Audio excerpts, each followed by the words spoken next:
Assalamualaikum Umi, izin bertanya. Afwan kalau agak keluar topik. Jadi ujian ibadah saya yang terbesar itu sering ada was-was setelah ibadah. Takut belum rukun ini dan itu. Ini terjadi ketika wudhu dan sholat kebanyakan. Gimana ya Umi kira-kira solusinya? Karena sering bikin kepikiran. Takut ibadah saya nggak diterima. Masya Allah. Ini memang penyakit was-was ini kayaknya memang lagi booming lah. Lagi viral ini nih. Benar-benar hampir masalah was-was tuh banyak banget ya. Umi kalau lagi ada acara belajar bareng bersama Buya dan Umi, pertanyaan was-was ini hampir separuh pertanyaan yang ditanyakan waktu di dalam acara tersebut gitu. Banyak banget di majelis juga. Ini Umi sendiri nggak tahu apa pemicunya ya. Tapi termasuk sayangnya, ada yang mengatakan, ulama mengatakan bahwasanya jika ada orang was-was, bisa saja termasuk salah satu penyebabnya adalah durhaka kepada orang tua. Mungkin ya, perilaku yang tidak baik kepada orang tua itu kadang efeknya bisa menjadikan orang tuh jadi was-was. Makanya introspeksi diri ya, mungkin ada dosa-dosa yang belum diinsyafi, belum ditaubat, kita belum bertaubat. Sehingga kadang masalah muncul was-was. Was-was itu kan was-was dari bahasa godaan. Was-was si syaitan ya. Itu kan godaannya syaitan. Akhirnya apa? Dengan tujuan supaya kita itu tidak nyaman dalam ibadah. Mau wudhu was-was, udah bener nggak ya? Udah bener nggak ya? Akhirnya bayangin mau wudhu lagi tuh udah capek dulu. Akhirnya supaya apa? Supaya kita ninggalin wudhu. Kalau sudah ninggalin wudhu, maka secara otomatis nanti ninggalin ibadahnya. Begitu pun nanti habis sholat, begitu juga. Bener nggak ya tadi sholatnya? Kayaknya ada yang kurang, ada yang begini, ada yang kurang, begini terus. Akhirnya kita bayangin sholat tuh udah capek dulu. Karena biasa orang wudhu, orang was-was kalau wudhu ngabisin air 1 ember itu, satu bak itu. 1 bak nggak puas-puas juga masih. Ya, kalau orang was-was itu. Jadi kadang ya begitu, akhirnya repot. Kalau cuma nemu air sedikit nggak bisa wudhu dia. Jadi sebenarnya was-was itu ya, makanya introspeksi. Ada dosa mungkin tidak dalam. Dan sebenarnya was-was itu biasa muncul juga karena orang kurang ilmu. Belajarnya setengah-setengah. Akhirnya banyak salah kaprah. Padahal ibadah itu sebenarnya sangat mudah. Nggak susah kok. Nggak susah ya. Ibadah itu sangat sederhana sekali. Jadi kurang ilmu atau salah berguru.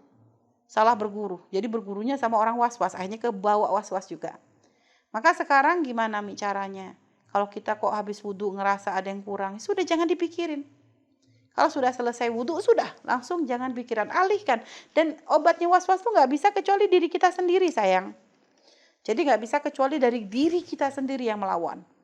Umi dulu sama, sebelum kita belajar benar-benar, Umi dulu tuh ya kalau untungnya bukan was-was sebegitu. Dulu itu Umi kalau misalnya habis dari pasar ya, habis belanja ke pasar gitu, Umi nggak mau pakai baju itu untuk sholat. Umi pikir baju itu najis semua sudah. Jadi kalau lagi di jalan itu kadang sering kali, sholat dulu yuk, enggak lah, bajunya kotor, udahlah nggak enak, najis kayaknya. Nanti aja sholatnya di rumah, giliran nanti sholat di rumah, waktunya udah keluar. Dulu tuh begitu waktu masih belum belajar benar. Subhanallah, setelah belajar benar, ternyata ya Allah ibadah tuh gampangnya. Yang namanya yakin itu nggak akan hilang karena ragu-ragu. Jadi kalau yang baju kotor tuh ya jangan dihukumi najis. Jadi ya harus hukum najis itu harus yakin, nggak boleh kayaknya kecipratan, kayaknya kena najis, kayaknya itu tuh sudah salah, sudah nggak dianggap bahasa kayaknya itu. Jadi harus yakin baru dihukumi najis. Kalau masih kayak jangan dihukumi najis. Itu dalam masalah najis. Kalau dalam masalah rukun wudhu, kalau kita sudah berwudhu, lalu kita sudah selesai wudhu, setelah itu kok kita ragu, kayaknya masih ada anggota wudhu yang belum dibasuh. Tinggal dilihatkan ciri-cirinya. Oh ini sudah basah, sudah. Kalau sudah ada korinan, nggak usah dipikirkan lagi sudah.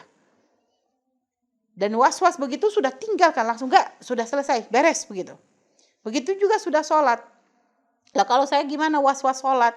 Saya kadang ngerasa belum. Wah kalau memang kita punya penyakit was-was dalam sholat, ini juga kemarin sempat ada yang nanya ke Buya, maka sebenarnya gampang. Itu sebenarnya cara Allah ngajarin kita untuk bisa sholat jamaah. Jadi kalau kita adalah orang yang sering was-was dalam sholat, maka lakukan sholat dengan berjamaah. Karena kalau berjamaah kita nggak usah pusing lagi, tinggal ngikutin imam, kan begitu. Sehingga insya Allah kita nggak ada keraguan bahwa ada yang kurang, karena kita ngikutin imam. Jadi seperti itu.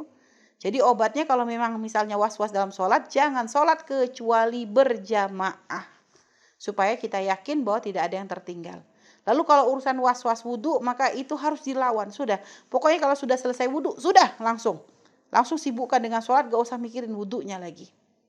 Harus seperti itu. Kalau tidak dilawan sendiri, tidak akan selesai, ya, karena ini halah nafsiyah, masalah kejiwaan.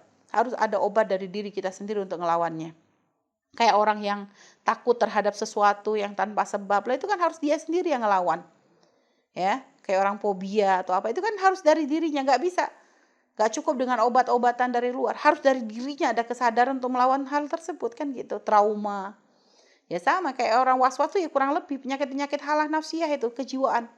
Jadi harus dari dianya yang ngelawan. Pokoknya gak boleh ragu, harus begitu jadi itu. Dan dengan semakin memperdalami ilmu fikih ya, insya Allah akan menjadikan was-wasnya makin berkurang. Jadi kepada ukhti yang bertanya, mungkin bisa ambil pelajaran fikih-fikih praktis Buya. Buya ada buku pelajaran fikih praktis, sangat sederhana. Nanti insya Allah dengan memahami kitab-kitab fikih praktis tersebut, akhirnya jadi lebih mudah dalam beribadah. Wallahu a'lam bishawab.